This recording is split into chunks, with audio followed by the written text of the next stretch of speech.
City India news Telugu, ఇది చీకటి వెలుగు. నా పేరు శాంతన్న యాదవ్.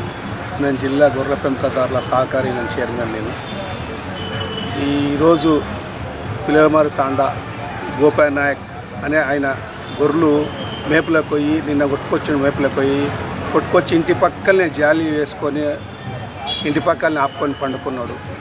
పండుకుంటే రాత్రి కుక్కలు పోయి 18 గొర్రెలు పట్టని చంపేసి రక్తం తాగి వెళ్ళిపోయినాయి. గొర్రెలు మేకలు కుక్కలు గొర్రెలు అయ్యి మొత్తం 18 దానిలని గొంతులు కొరికి రక్తం తాగి వెళ్ళిపోయినాయి. చాలా ఘోరం అనిపిస్తుంది. అతను చూస్తే బీదవాడు, ఇదే బీదవాడు. ప్రతి యాదవులు కుర్వ యాదవులు కూడా మేపులకు పోతుంటే యాక్సిడెంట్ అవుతున్నాయి, అడవిలో ఉండి పిడుగు పడుతున్నది. ఒక్క దానిలో కూడా ఏమి ఇన్సూరెన్స్ లేదు, ఏమి గవర్నమెంట్కి వెళ్ళి ఏం చేస్తలేరు. కంపల్సరీ గవర్నమెంట్కి వెళ్ళి ఇది ఒకటి చేయాలని మేము రిక్వెస్ట్ చేస్తున్నాం గవర్నమెంట్కు. పోయిన గవర్నమెంట్ కూడా ఏం చేయలేదు, ఇప్పుడన్నా ఈ గవర్నమెంట్ అన్నీ మనం చేస్తామని చెప్పి రిక్వెస్ట్ చేస్తున్నాము. కంపల్సరీ చచ్చిపోయిన దానిలకు కానీ యాక్సిడెంట్ చచ్చిపోయిన దానిలకు కంపల్సరీ చేయాలి. పోయిన 2 సంవత్సరాల కింద ఈడ ఎదురేలా పిడుగువాడి చెట్టుగోలి 20 గొర్రెలు చచ్చిపోయినాయి. ఆడ ఏం చేయలే. ఈడ మన ఎనుగొండల 30 గొర్రె రైలు కింద వాడు చచ్చిపోతే ఆడ ఏం చేయలేదు.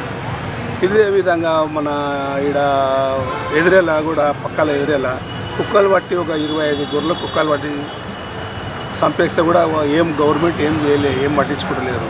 కంపల్సరీ వీళ్ళకు ఈ జీవాలు ఉన్న వాళ్ళు కష్టపడతారు, రాత్రి పౌలు కష్టపడతారు.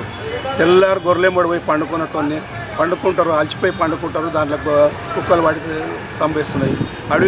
అడవిలో ఆపుకుందామంటేనేమో అడవిలో గుడ్డేలుగులు పులులు నక్కలవి తోడేళ్ళ బాధ, ఊర్లో వండుకుంటే కుక్కల బాధ.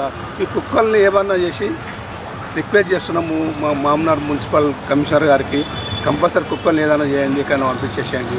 ఇక వాళ్ళ కూడా చాలా ఇబ్బందులు కుక్కలు, దాన్ని ఆలోచన చేసి ఏమైనా చేసేటట్లు చేయండి.